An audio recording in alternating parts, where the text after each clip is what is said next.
Three, two, one, blast off. Ladies and gentlemen, welcome to another episode of the MSP Chat Podcast, your weekly visit with two talking heads talking with you about the services, strategies, and success tips you need to make it big in managed services. My name is Rich Freeman. I am Chief Analyst at Channel Master, the organization responsible for this show. I am joined side by side virtually this week, unlike last week, by your other co-host, our CEO and Chief Strategist at Channel Master. His name is Eric Simpson. How you doing, Eric? Doing well, Rich. Doing well. But the calm between the storm of more conference travel is kind of where we're sitting right now, coming off of RSA last week, a little bit of back at the home office before we take off for attending more events and having more travels in the community that we call MSP. Yeah, this week and next week, I am home, and then I'm pretty much not home at all until very late in May. So lots of conferences coming up, lots of really good ones, some that I'll be speaking at, lots of ones where I'll be interviewing people. So lots of travel to look forward to, but it is nice to have a little rest, couple of weeks at home, doing the show with you from the home office. Absolutely. A little hiatus before we rev the engines again and relaunch.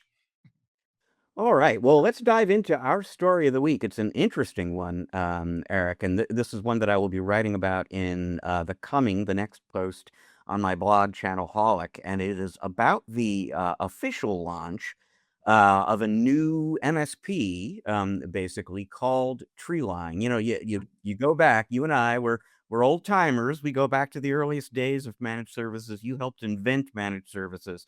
There were basically just a few models out there. You were either running your own practice, maybe you merged with some other practices to create a bigger one. More recently, we've seen private equity companies come into the marketplace here and start acquiring and combining MSPs into platforms and roll-ups. Last year, this trend is about 12 months old at this time, but we started to see venture capital come into the space. And two companies in particular got a ton of attention, rightly so, last year. One's called Titan, funded by a venture capital firm called General Catalyst. Another one is called Shield Technology Partners. They've got money from principally from Thrive Holdings, which is part of Thrive, but a very large venture capital firm. And they kind of changed the model. They introduced a new model into the world of managed services for the first time in a long while. And we now have a third company that fits into that venture-backed bucket. So what is Treeline, Eric? Well, I'm going to approach that by basically telling you what they're not. And hopefully when I'm done, what's left over is some kind of picture of what they are. So as I just said, they're not the first AI native MSP. All of these venture-backed firms, Titan, Shield, now Treeline, they are AI native MSPs, meaning that their whole sort of investment thesis is that we're going to use cutting-edge AI to accomplish things that conventional MSPs can't do otherwise. So Treeline isn't the first. They're the third that we sort of know about right now, loosely speaking. They're not actually a new company. Officially, they're launching this week. They've actually been in business for about 2 years. They've got 200 customers. They've acquired 3 MSPs to this point. They've got 7 Silicon Valley grade AI engineers on staff. So they've been around, not exactly in stealth mode. They've been kind of learning the market, perfecting the motions, and now they're sort of officially coming out. Like Titan and Shield, they're an MSP. I keep referring to them that way, but they're not necessarily a services company, and they're not necessarily a software company. They're kind of both. And the question is just, are they a services company that owns their own software or a software company that delivers their own services? I tend to think of of all 3 of these companies as software companies that own service delivery. That's kind of what defines them. And part of why I think that is, again, what is Treeline not? They're not private equity. They're not part of a private equity platform. That's not their strategy. They are funded to the tune, I should say, of $25 million in a Series A by Andreessen Horowitz, the granddaddy of venture capital firms, and Andreessen Horowitz, their slogan is still "Software is eating the world." So, I mean, they're investing in an MSP, but as far as they're concerned, this is a software play that, because there's a services component, gives us an opportunity to make a lot of money. Interestingly, these guys, Treeline, they are not just about the help desk or the service desk. Now, I fully expect Titan and Shield over time to start getting into other areas of applying AI to build and grow a managed services business. But right now, the cutting edge tools they're developing in house are being applied principally to the service desk and service desk optimization and efficiency. And by all means, Treeline is doing that as well. But right out of the gate, right now, they've got their own AI SOC. They're doing AI powered MDR services, and they're doing AI powered compliance services. Um, Nothing, something their peers are not doing, and they are very swiftly moving towards talking to their customers about helping their customers build AI solutions, use the kind of technology Treeline is using in-house, Titan and Shield are using in-house to make their end user businesses more efficient and profitable as well. And so essentially playing that virtual chief AI officer role I've written about, we've spoken about on the show. They're already well on their way to having that kind of conversation with customers too. Treeline does not compete on price. You can kind of tell how so it's basically a two-pronged value proposition they bring to end users, including your clients, by the way. And one is, we're running this super efficient service desk kind of operation. We're going to keep your endpoints and your network and your cloud operational, and it's all going to be the best experience of that kind you've ever had. But we're also going to have these strategic consultative conversations about applying AI to the business with you. And oh, by the way, this is part of the message, because we're utilizing cutting edge AI, we're a lot cheaper than anyone else you've talked to. So they're not leading with the price message, but they can and will compete with you on price. And last but not least, unlike Titan and Shield, they are not a roll up, Eric. So their strategy isn't to acquire as many great MSPs as they can and build this big MSP platform. They've acquired 3. They will acquire more. Anytime they acquire a company, it's because they want some geographic reach, or they want to bring some expertise in house. But this is not a roll up play. This is a managed services play. They are a company you are much likelier to compete with than sell to. And so this is just, it's a new beast on the marketplace, Eric, a new model, and a new issue for the folks in our audience to kind of consider as they think about the competitive landscape and their place in it going forward. Well, Rich, things are starting to get real for the MSP channel in regards to how these different organizations, Titan, Shield, Treeline, are focusing on leveraging AI in order to lower costs and compete directly with MSPs in a way that we haven't seen before. This is not possible without leading with AI first and building from a platform of AI and leaning heavily into AI to leverage the improved efficiencies, the clearing of the noise, maybe some level 1, level 2 kind of triage, the things that we've been talking about, Rich, for probably the last 12 months, if not longer, on the program. And boy, we are watching it unfold right before our very eyes. It just seems like this is happening so quickly. So, we have had very interesting conversations on the program, and some very, smart guests and panelists that tell us, hey, there's an opportunity for smaller MSPs to compete with these folks, but really focus on the fundamentals first. Get your house in order, make sure that you have your processes documented, make sure that your stack is solid, and then think about, AI and how you can introduce it.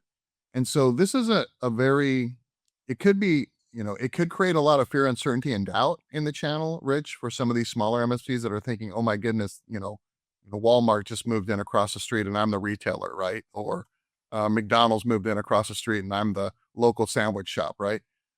But what MSPs have in spades is that customer trust with their existing clients, great, great attitudes around helping their clients grow.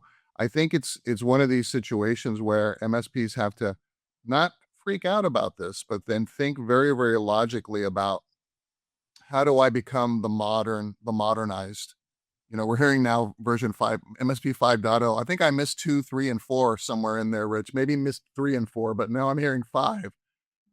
But I'd love to get your thoughts, Rich, on kind of, let's read the tea leaves together and see what this means to MSPs that aren't quite ready to sell yet, but thinking about it and how they can leverage what we're seeing these, big players do in order to build some of that company value and make them attractive for an exit. Or alternatively, hey, I want to grow through acquisition too. I see an opportunity. We can certainly compete. I think there's plenty of room for growth here, but I think that all of this, activity that we're seeing from VCs and PE firms and these acquisitions and roll-ups are distracting MSPs to the point where we need to get them reoriented back to what makes them valuable to their clients and how to grow their businesses. What are your thoughts? Yeah, I mean, I think that's exactly right. I would just the only nuance I would add there, yeah. So you don't want to be distracted and panicky and sort of rethinking the fundamentals of who you are and solely because there are these different kinds of players on the landscape out there. On the other hand, you don't want to be complacent about the way you're doing business now. So, one of the big advantages that a lot of folks in the audience have right now is if they're doing their job well, they have these entrenched, healthy relationships with their clients right now. And I see relationships basically as one of the things that defends software companies, vendors, as well as MSPs from the threat of AI, and it's a whole different conversation about the SaaS apocalypse, but relationships kind of matter in that story as well, and they matter a lot for MSPs. But if you just count on the business the way you've been doing it before, getting you through what's coming now, you could find yourself in a situation where that relationship moat erodes on you, basically. So don't panic, don't overreact, don't throw out the things that have made you successful,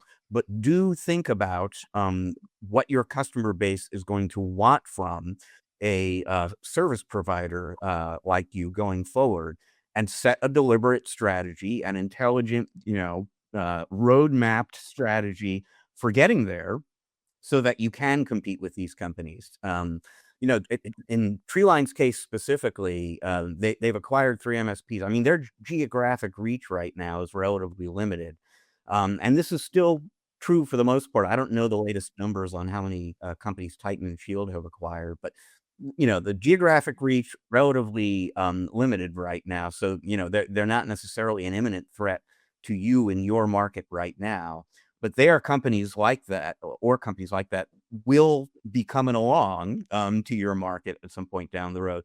And remember that the folks at Shield, a big part of their model is relationship strength. They're looking for company when they make an acquisition, they're looking for companies that are really, really good at customer service and relationships and operationally messy, because their AI can clean up the operational mess and create all sorts of profitability and upside potential. But they understand the importance of relationships and service just like you do. So you need to be thinking about having that kind of hybrid strategy as well, built around what you've traditionally done really, really well, but incorporating AI in the way AI changes expectations and opportunities.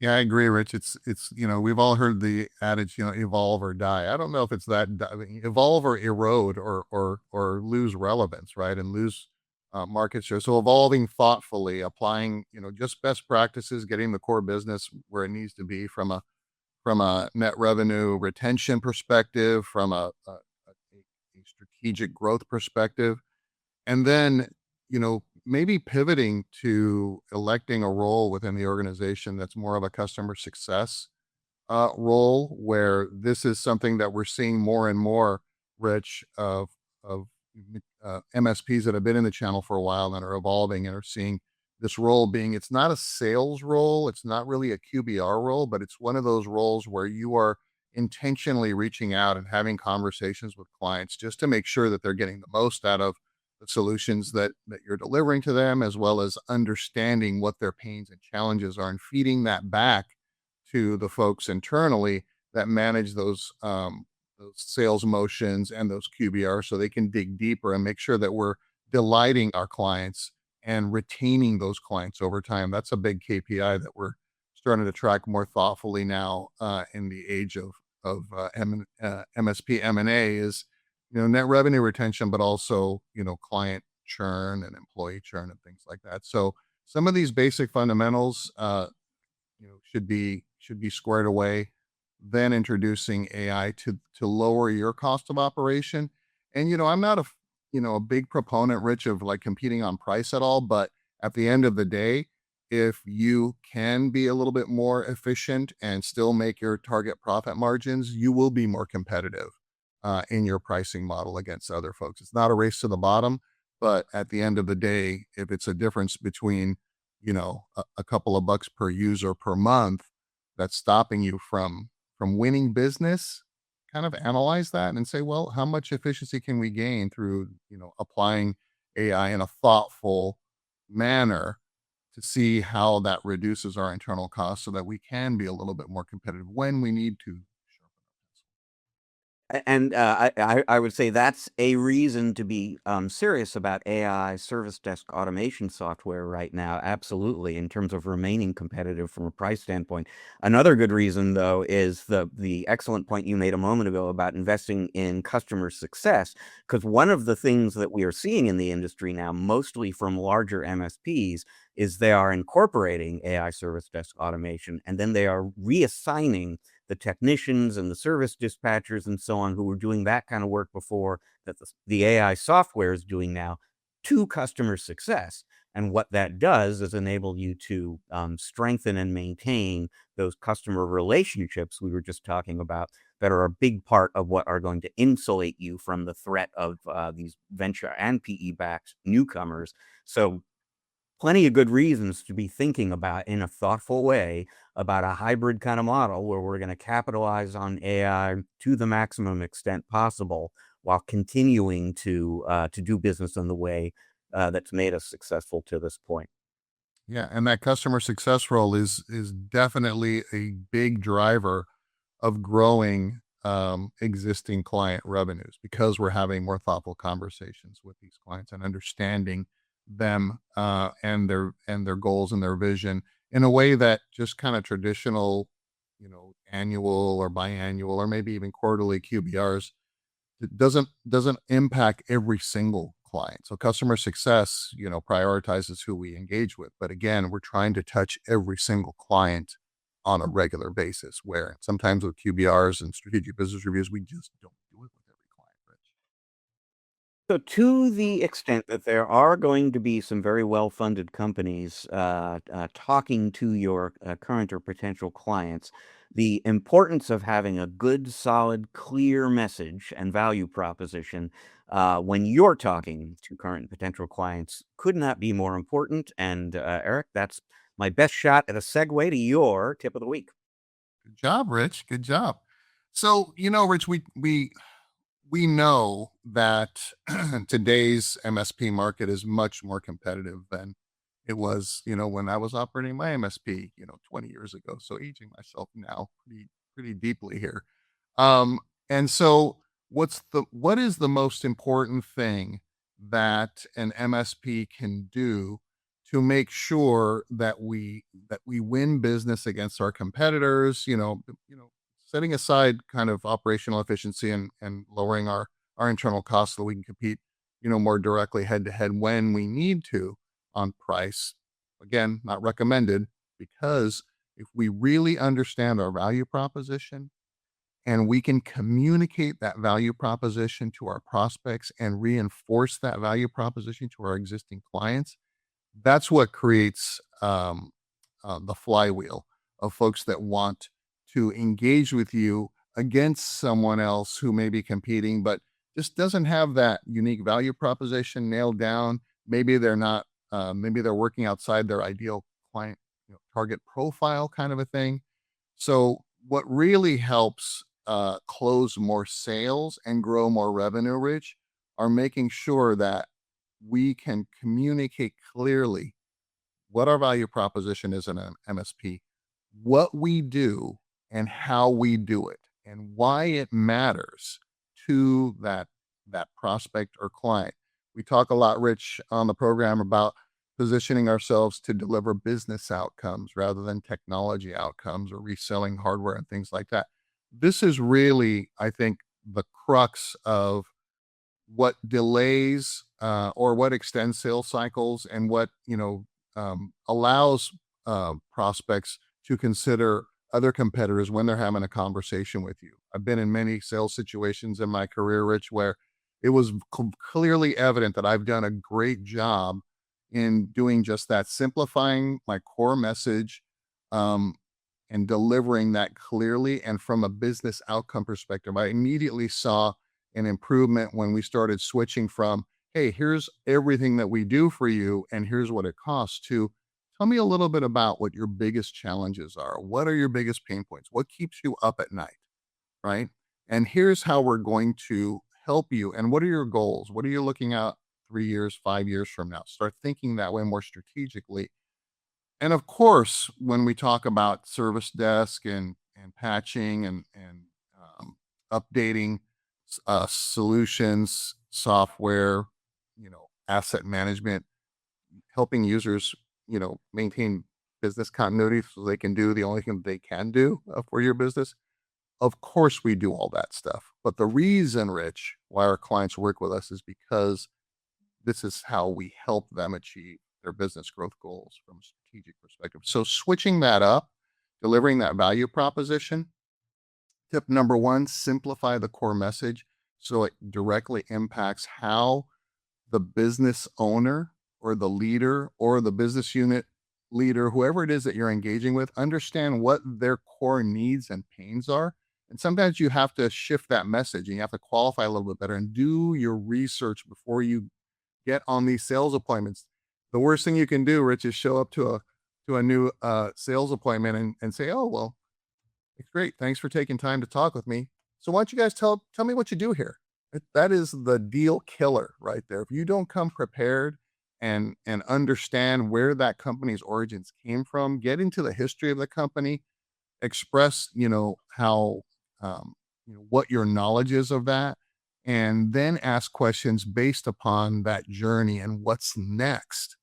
That's going to set you apart immediately from any competitor because you've done your homework. You've taken the time to sit down and really analyze and prepare your questions based upon that research and based upon what's coming next for that client and the other things that are affecting business today, security and AI and things like that. These are great conversation starters. Um, Another thing that I recommend, so that's the first tip, simplify your core message. Number two, review your proposal template and start eliminating things that are too technical. No more Klingon, right? You've got to make it simple and address the um, address overcoming the business challenges and the growth challenges of the organization. So instead of saying, "Hey, we're going to patch every Wednesday and we're going to, close tickets from the services," talk about how your services are going to help that organization achieve its business growth goals and its business outcomes. So, what are the business outcomes? And tie that back, right? Instead of just having a one-page quote, Sal, create a real proposal. Work with your AI tools to help feed them your existing proposal, say, I want to transition this into a more outcome based proposal for these types of buyers, and just work with it until you feel that it's eliminated all of the gobbledygook and delivers the value proposition that matches with your simplified core message and aligns with what those business owners feel are the most important things to them. And then the third tip, Rich, is to speak with a prospect that you may have closed recently or that you didn't close, or an existing client, and get feedback on exactly what we're talking about. How you were, what guidance would they give you on simplifying that core message? What value do they see? And what is it that we are missing when we are expressing that value and that unique value proposition? And give us some guidance on even the proposal. Hey, here's our standard proposal format. What here, we're thinking about modifying it in this way. Work with a couple of your A clients. They will help you. I know many of my A clients helped me along the way in learning to become just a better business owner back in my MSP, fledgling MSP days, Rich. So a lot of really good stuff in there. Two things in particular that sort of come to mind. And one is in terms of when you're simplifying your core message, which I think just purely from a marketing standpoint as well as a sales standpoint, really smart advice. Mhm. But simplify it down to something differentiated, because as we both know, telling people that we're really great at customer service and we really know technology, everybody's saying that. So Right. really zero in on something. You were kind of getting at this, like what is the your business name here way? What is your way of doing business that is special and differentiated and that your clients love? And that's the core message that you wanna build around, as opposed to the stuff everyone else is saying. And then at the end there was something, you talked about that I think is a really important and useful thing that a lot of people don't do. I mean, by all means, talk to the clients who love you about what they love about you, so that you're clear on that, and you can do more of that, and you can highlight that with, new potential clients and so on. But there's nothing wrong with going to the business that decided to hire somebody else as their MSP, or that fired you essentially, and ask them in a very polite peer-to-peer kind of way, "What could we have done better?" Because if nothing else, you're probably gonna learn some things that were obvious to them that weren't obvious to you. But I've been in situations before where I've seen that turn a loss into a win, basically, where you ask the question, "Disappointing news, totally understand. Help me understand what we could have done better," and then, "Oh, I can do that." And then all of a sudden, it's like, there were 5 decision criteria, you satisfied 4 of them, not the 5th. You put the 5th in place, and I want you. So, I that's a great best practice to cultivate, basically, is to ask the people who don't hire you or who fire you, "What went wrong? How can I do a better job next time?" I agree, Rich. And taking all this data and new awareness maybe for some folks, and then putting it in your sales uh, slide presentation deck. I always recommend that we have a slide deck that we present the value proposition and the highlights of how we work together. Even the sales proposal, like, just cut it down to like 3 or 4 slides. The essence of what you extracted from the conversation. What's the most important? What are the pain points? And here's how we address them and help that client grow their business. A great, elevator pitch. That's your UVP, right? Your simplified message is what you say. In an elevator up to your floor next, somebody says, "Hey, what do you guys do?" Well, we help our clients accelerate unleash the potential of their businesses, right? And revenue growth by managing the core that drives the business. Something like that is very, not technical, but it's aspirational and it's outcome based, right? But yeah, drop that into your slide presentation, and every objection that you've heard before from clients, because they're talking to other MSPs too. You're going to try to overcome those in your 3 or 4 slides when you present to a client, so that they go, "Oh, okay, wow, that's great. Outcome based. Okay, I don't need to ask that question. He's already answered it from an objection perspective." and it just makes the conversation flow a little bit more naturally, and avoids it getting stuck on, little things that really don't mean a lot in the big picture of things, right? Some clients get caught up on, a small thing, and those are just, objections that are easily overcome once you present, the bulk of your value proposition concisely and simply to them. Throw them over the head with it, because that's what sets you apart and what gets you business. Folks, with that, Eric and I are going to take a quick break. When we come back, we will be joined by Michael Crean. He is the Senior Vice President and General Manager of Managed Security Services at SonicWall. I get lots of security research papers sent my way. SonicWall sent me one recently, their 2026 Cyber Protect Report. As folks know, I'm kind of into interesting statistics. There were some interesting and slightly depressing statistics in this report, and I wanted to get into it with Michael. He was kind enough to join us. So we're going to be back in a moment, folks. Stick around for that conversation with Michael Crean.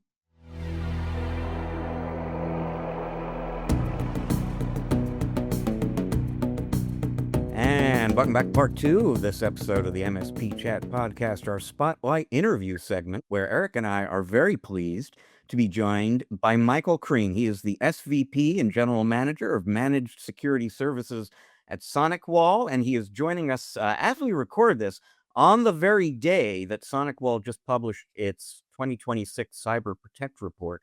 I got an advanced look at it. There are some really interesting statistics in there, some really interesting advice, and I appreciate Michael making some time to get into it with us. Michael, welcome to the show. Thanks for having me, guys. Good to see you again.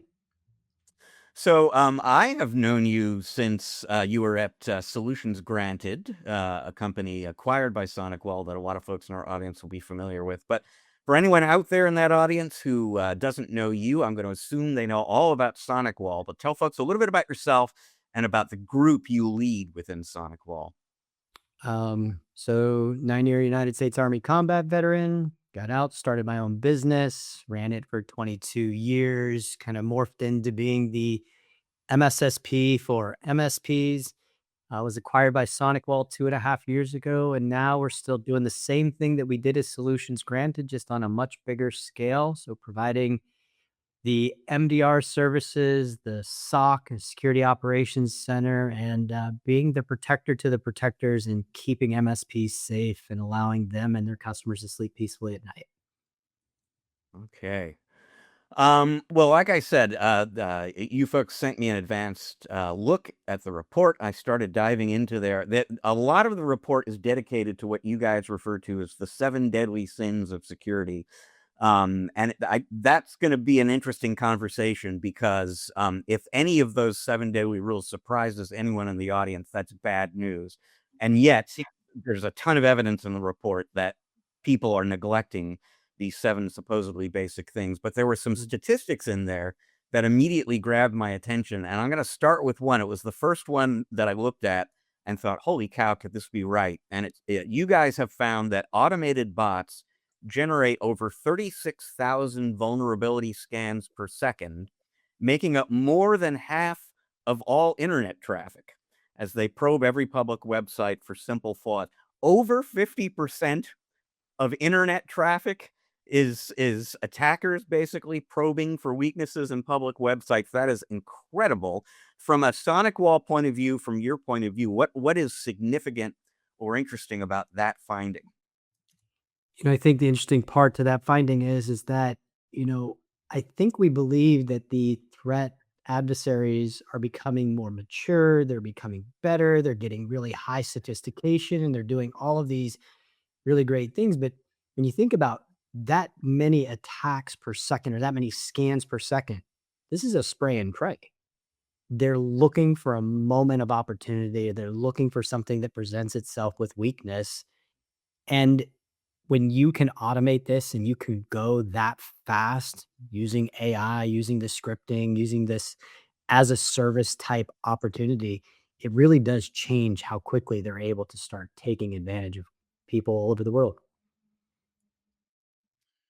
Michael, you guys have thousands of detection rules, but the report says that less than 1% of them generate something like 80% of all of your alert volume. What are some of the most important rules? And what does the fact that they account for so many alerts indicate to us? Well, I don't know that we can just say what are the most important rules, because the tactics and techniques are changing every day. And so this is a constant evolution of things that we're tracking. But it's some of the most simple things like, why we would leave management interfaces exposed for people to probe and check in on, why we wouldn't try to hide them because it's easy to do. It's not hard. Why we wouldn't try to just limit the blast radius and cut down the exposure by doing proper segmentation. Doing these really simple, easy things. I mean, look, I think if I had to pick one thing that is the most fundamental that causes probably the biggest problems today, it's the lack of MFA. That's probably the one thing that bothers me the most. It's only a 20-year-old problem we've been talking. Yeah, that we're already kind of tiptoeing our way towards the seven deadly sins, and yeah, I'm so with you, basically about MFA. But before we get there, I do want to talk about something. One thing I really appreciate about research like this from SonicWall, and this goes back like 5-6 years. You guys, to a much greater degree than a lot of the companies that send me research, call out and focus on IoT threats and issues, which I mean, 5-6 years ago was sort of an emerging category of threat. I'm kind of curious to get your take on what its status is on the threat landscape today. But there was some data in this report specific to IoT. It said that IoT related hits rose to 609.9 million. That's up 11% year over year for 2025. Is this just basically another year's continuation of a long-term trend going back 5-6 years or more? Or are you seeing something new in terms of the target, the success that attackers? Is there anything new going on in IoT security that folks should be aware of, or is this one of those issues that has been an issue for a long time and is just continuing to grow at double-digit rates? I think it's a little bit of everything. Obviously, it is just the natural progression of what we've seen for the last couple years, and it is going to continue to get bigger. But people are using a lot more of it. When you think about, like, I'll even use myself as an example. Like, I have a dishwasher that's connected. I have a refrigerator that's connected. I have a stove that's connected. I have so many connected devices in my house. And if I'm not picking a vendor that maybe takes their security a little bit more serious, and if I take all of those things that I have in my home and then I transition that into a corporate environment where we've got a refrigerator in a corporate environment, we've got a smart TV, and you don't do proper isolation and segmentation, well, that's part of the reason we're seeing some of this exploitation and these numbers ramping up because it's becoming easier targets. These jump points that you can then leverage some of these IoT devices for the vulnerabilities that exist that maybe they're not getting updated or patched quicker enough, or the vendors aren't taking care of them in the way that they should, that then just allows for the exploit to a corporate environment. Mm. So, Michael, the report also indicated that 85% of actionable security alerts last year came from credential and identity compromise, right? Back to your, let's get some MFA in here.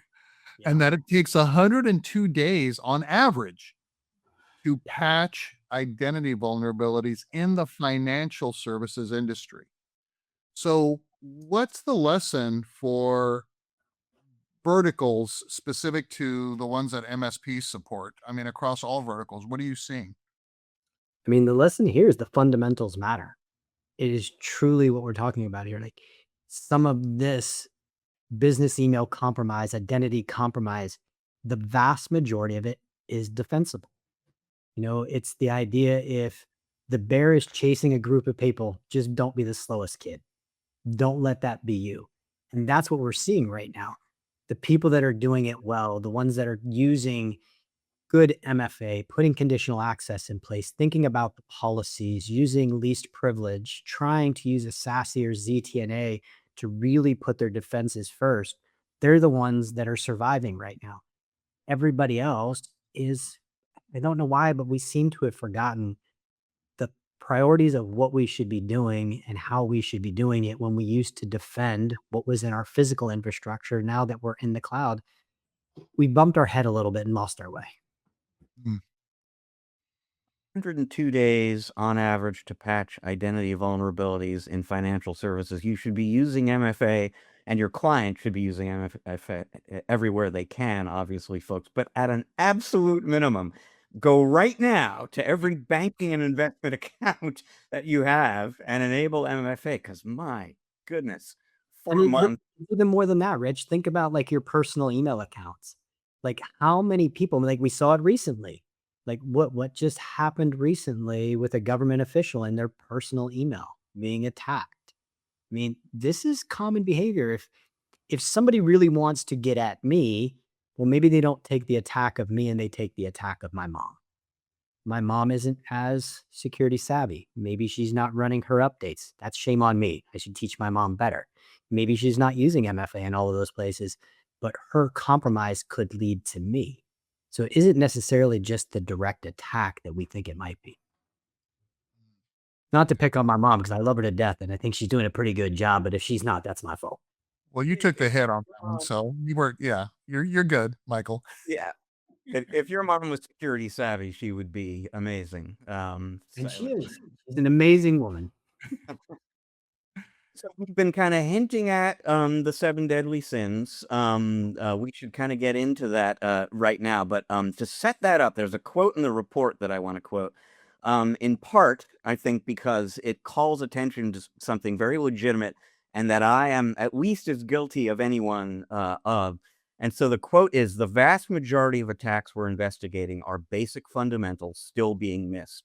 We've gotten so focused on AI that we're allowing it to overcompensate for the thing that still probably matter most." And I just spent several days with Eric at the RSA conference in San Francisco. 90% of the 14 vendor interviews I did over there were AI focused. And yet there are these 7 kind of basic things going on out there that are still issues.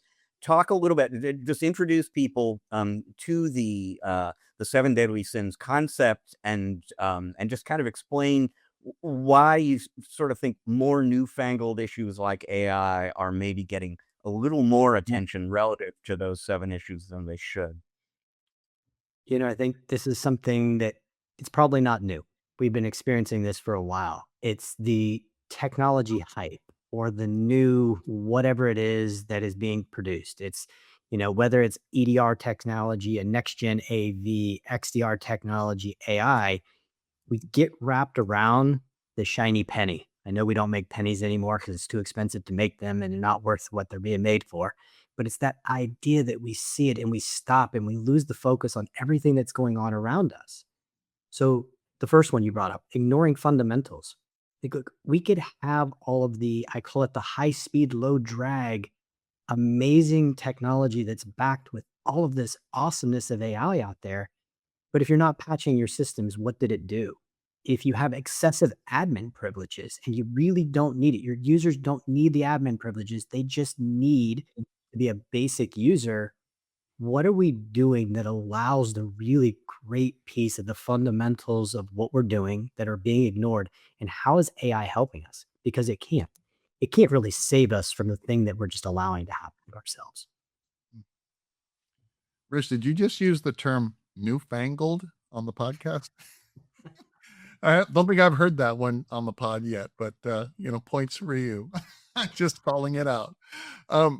So Michael, deadly sin number 2 in the report is false confidence. Yep. What I mean by that is that 88% of SMB breaches involve ransomware versus only 39% at large enterprises.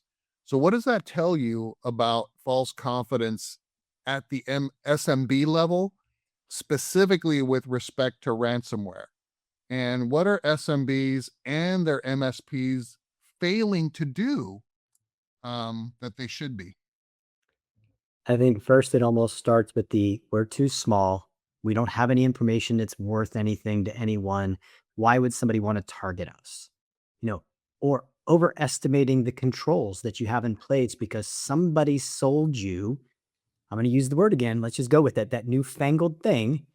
And you didn't deploy it properly. You didn't really understand all of its capabilities and how you could extract every last ounce of your investment, and we're killing ourselves. Like, we bought all of the tools, we bought all of the stuff, but it actually get deployed properly because we're so confident that we're doing it all right that we're not checking it. And this idea that, I mean, the numbers prove it. If all of these businesses were this 80 plus percentage of small businesses that are having compromises that are showing with ransomware, you've got to understand that you are a target. You know, if you are a nation state, like, do you want to go after a bunch of small businesses that probably never get the attention of the federal government? Or are you going to go after one behemoth company? I'm going low and slow is what I'm going, because I'm going to get it. And is it really going to make the news that the two-tiered dental practice in Memphis, Tennessee got hit with ransomware? Probably not, unfortunately. And they're probably not going to report it either because they don't want that reputation damage. They don't want their customers thinking that they did something wrong, and they may not have. So what you're describing, Michael, is the SMBs feeling like they don't need to invest big bucks to protect themselves because of that old myth that, nobody wants our data, we're too small, when in fact you, business owner, want your data, don't you? Right. And then is the challenge that the MSP is not being effective enough in delivering that message, or simply that, there's a little bit of movement on both sides Right. that need to happen. Well, let's move on to deadly sin number 4 here, and the sin is reactive posture. We're moving right into your wheelhouse in terms of managed security, I think, Michael. The report says that 44% of all security alerts go uninvestigated, not because teams don't care, but because the volume of noise, those 36,000 probes per second, et cetera, the volume of noise has exceeded what humans can process. So for the MSPs in our audience, what does that imply in terms of keeping up with threats that are worthy of investigation in relation to services like MDR, et cetera? I think what it means to me is there's a couple opportunities to be successful. You can buy it, you can build it, or you can partner with it. You have to be on one of those journeys. If you're going to build it, then you have to have people 24 hours a day, 7 days a week, 365 days a year that have their eyes on the glass, that are looking for it and can investigate the events that are happening and have the systems that can help them get rid of the trash, because there are a lot of trash events that take place. Partnering with it is almost the immediate success for any SMB out there. Partnering with a company like SonicWall, and there's lots of great vendors out there, but we happen to be one of them, where you can have instantaneous 24/7 there at your disposal, doing the work for you, keeping you and your customers safe by keeping that ever watchful eye. I mean, it's kind of like having an alarm system on your home. And if you're home, obviously when the alarm goes off, you know that you're going to get up, you're going to go look at it, you're going to try to understand, why is it telling you that the front door is open? But if you're not home and that alarm system isn't hooked up to a call center and somebody actually opens that front door, what do you know? Well, I think we all know what you know. You don't know anything because you don't know that it happened. For organizations that say, I'm going to wake up when I get that text message that says there's a critical alert, that only works for so long. We are machines. We need rest. We need to be able to operate properly. And before too long, at 36,000 events a second, you're probably not getting any sleep. So deadly sin number 6 is legacy access models. And you report that 48% of breaches involve VPN as the initial vector. I mean, you dropped ZTNA, in a comment a minute ago. what's the takeaway for MSPs from these legacy models? What's your guidance? My guidance is this is not a SonicWall problem. This is an industry problem.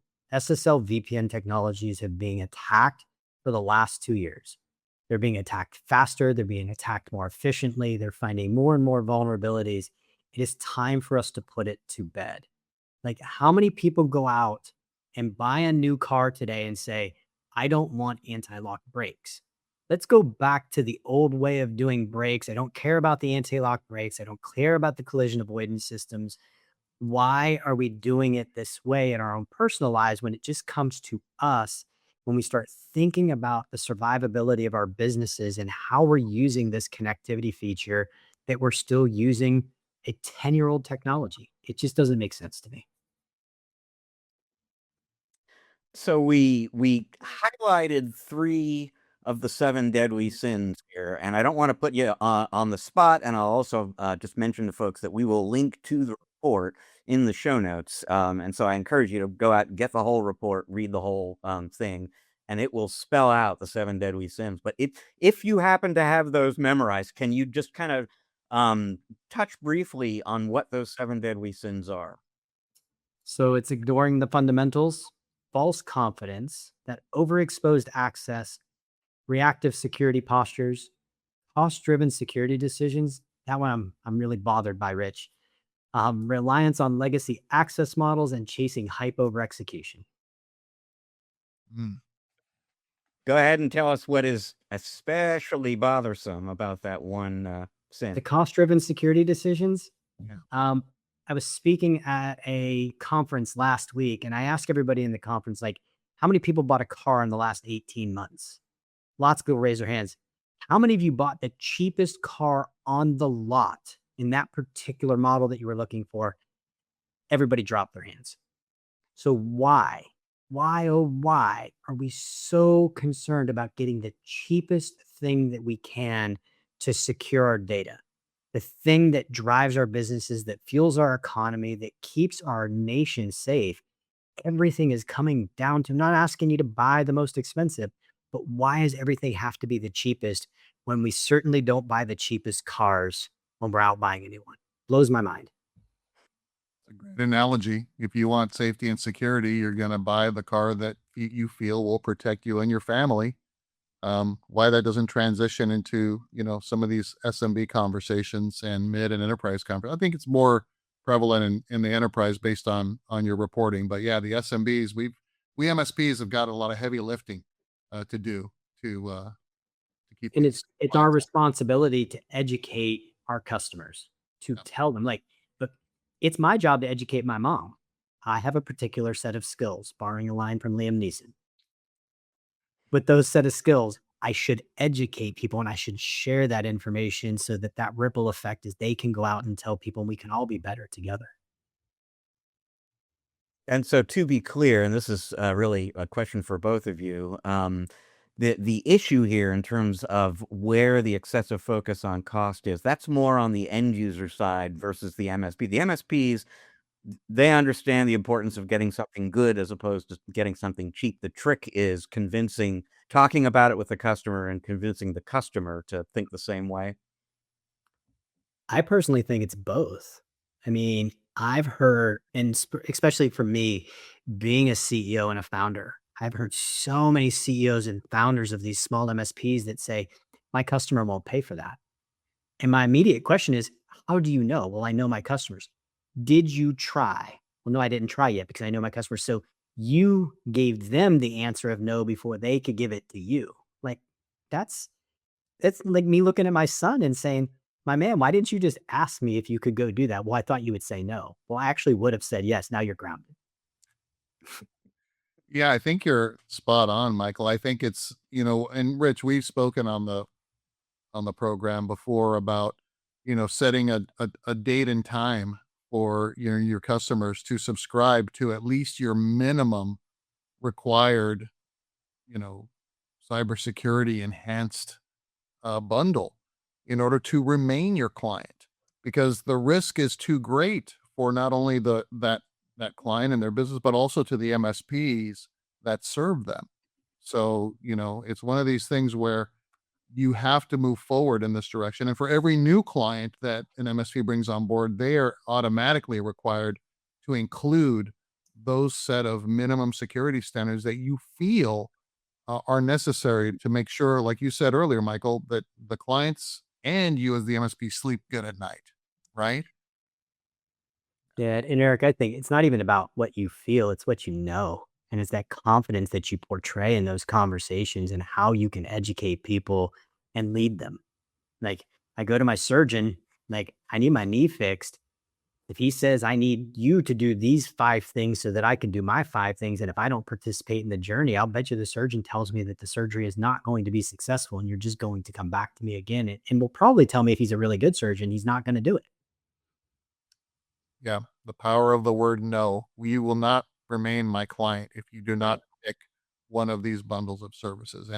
And if you don't pick one by this date, we will automatically enroll you in our lowest, required bundle of services. That is it. Oh, And man. then if they want to fight you after that, then you've just got to let them go because, But most of them will say yes, Eric. Like Matt Lee tells this amazing story and when he was at Iconic and how they went through this process and they were telling their customers, we've turned this thing on. Here's what your bill is going to be. And they did that multiple times a year. And their acceptance rate was insane. yeah. And the ones that told them no, they got the conversation that they wanted to have. They just didn't want to have it with everybody. I mean, most of the time, our customers will say yes if we can just tell them within reason and logic why we're doing it and what the outcome is we're going to deliver. Yeah. Ask forgiveness later. That's the way to go in these conversations, in my opinion. So I agree with Matt. Agreed. We usually do Yeah. in security related matters here. The report we've been discussing is the SonicWall 2026 Cyber Protect report. We will have a link to it in the show notes. I encourage everybody to go check it out. Michael, for folks who want to get in touch with you, talk with you about that research or anything else security related, where should they go? I would suggest not using courier pigeons or smoke signals because I'm not good with those anymore. And those courier pigeons don't seem to be doing a great job. Drop me an email.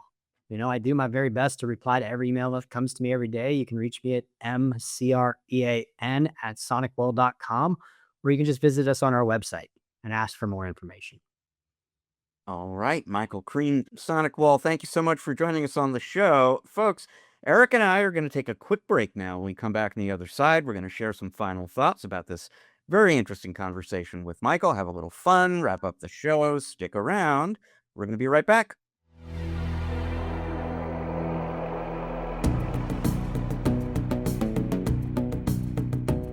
And welcome back to Part 3 of this episode of the MSP Chat Podcast. One final thank you to Michael Crean for joining us on behind the scenes glimpse, folks. It was a relatively short notice kind of thing to get him involved in the show. He's a busy guy, but he agreed to get on and talk with us because, as you can see, there are a lot of things to be discussed in that report, and it discussed in the homonym sense of DIGUST might actually be appropriate here too, just given the degree to which, for all the talk about AI and advanced threats and all of the progress we're making in the technology world, the fact that these issues and vulnerabilities and threats and the techniques that attackers have been using continue to be effective, basically, that some of these best practices, that MFA is not, universal out there right now, a little bit depressing, but very useful for us to get that quantified from the folks at SonicWall. Spray and pray still works, and there are reasons for that are relatively easily rectified. And boy, I hope anyone out there who recognized an issue in their own business or with their clients is doubly motivated now to get out there and clean things up. Yeah, Rich, I think MFA is just a simple first step. And I think that, MSPs that haven't yet enforced that might be dreading the awkward conversation that might, that may or may not happen with a client. I think that one is a real simple notification to clients, because you're not asking them for more money.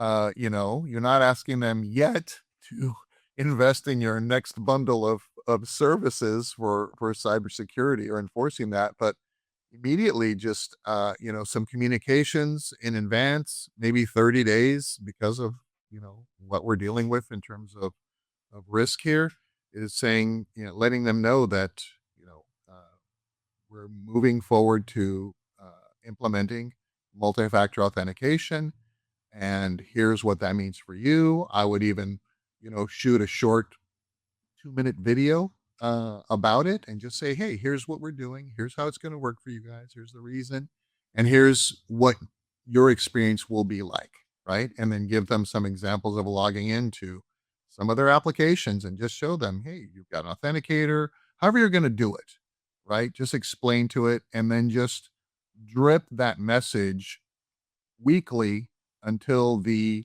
date that MFA is activated and rolled out. And I would say strengthen up your tier one service desk force for that first week after the announcement goes out and you enable MFA, because you're going to get a lot of calls and tickets about that. Clients and users are going to need help, and some of them may be on vacation, on PTO. They show up and they're like, what is happening? But this is what we do, Rich, and we have to enforce these protocols with our clients, and they and we as MSPs will be better off for it. Yeah, it's basic behavioral economics, basically. It's nudging people in the right direction. It's making them opt out of the right thing instead of opt into the right thing. It's stunning to me every time I cross a vendor that has not made MFA on their software mandatory, and it should just be the default. It should just be specifically on MFA. It should just be the default, basically. And if to your point, if you haven't had that conversation, if you don't have MFA in place with your clients, it's not a question of talking them into it. It's making them tell you that I'm absolutely not going to do it. And then you have to kind of reconsider the client relationship. And you're training them in advance, Rich. You're acclimating them for the next time you do this with them, because MFA is not going to be it. The next thing we're going to do is, hey, we're enforcing this, and here's your 30. So you're training the clients and the end users to expect these things, just like our streaming services have trained us, Rich, to expect the $3 increase every month moving forward. So it's one of these things where it's like, you know what, I got to have my streaming service, so what am I going to do, right? So this is for the good of the organization, for the security of the users. The users are the target of bad actors from a phishing and smishing and ransomware approach. So, job one, activate and enable and enforce MFA. Well, folks, that leaves us with time for just one last thing. And this is a story that I'm guessing some people might have heard about a little bit. And when I first came across it, I thought to myself, is there anything more European than a chocolate heist? Because that's not what gets stolen like we've talked about, raccoons stealing alcohol on this show before. That's what Americans go after. Apparently not so much in Europe, where we learned that a shipment of 413,793 Kit Kat bars were stolen on their way from a factory in central Italy to Poland. 413,793 Kit Kat bars. I looked this up before. Here in Seattle, at least, I'm sure prices vary. A Kit Kat bar goes for $2.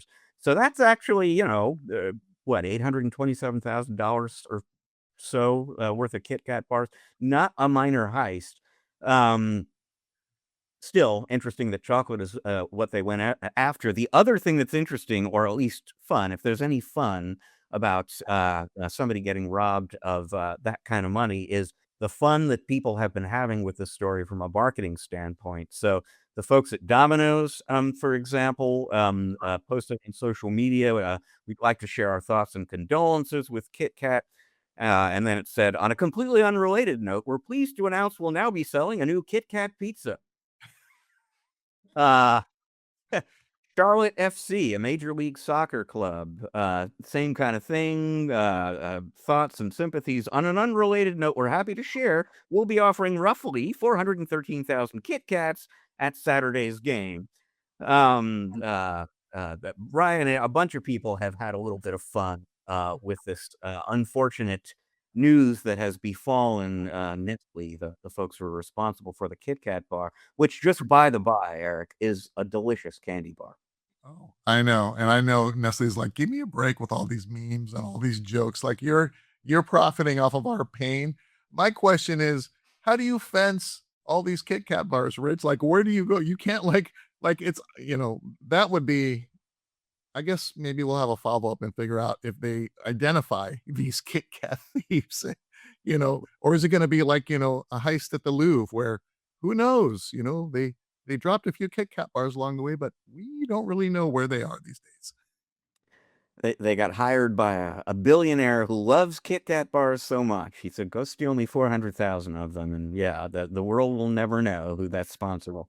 I had the same thought about fencing. I don't know how you fence 413,000 Kit Kat bars exactly, a pallet at a time or something. But we'll see. Time will tell if this turns out to be the perfect crime. The chocolate heist of the century. All the time. Got for you this week on MSP Chat. We're going to be back in a week's time with another episode for you. Until then, I will remind you this is both a video and an audio podcast, which means if you're listening to us right now, but you'd like to check us out on video, go to YouTube, look up MSP Chat. If you're watching us on YouTube, but you're into audio podcasts, go to Google, Apple, Spotify, wherever you get your audio podcast. You're going to find us there too.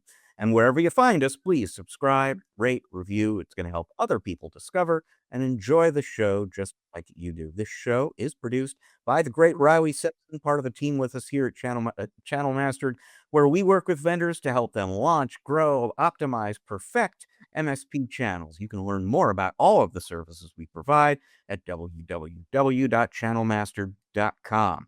Channel Mastered has a sister organization called MSP Mastered. That's Eric, working one-on-one with MSPs to help them grow and optimize their business. You can learn more about that at www.mspmaster.com. So once again, we thank you for joining us. We'll see you in a week. Until then, please allow us to remind you, as we always do, that you can't spell channel without MSP.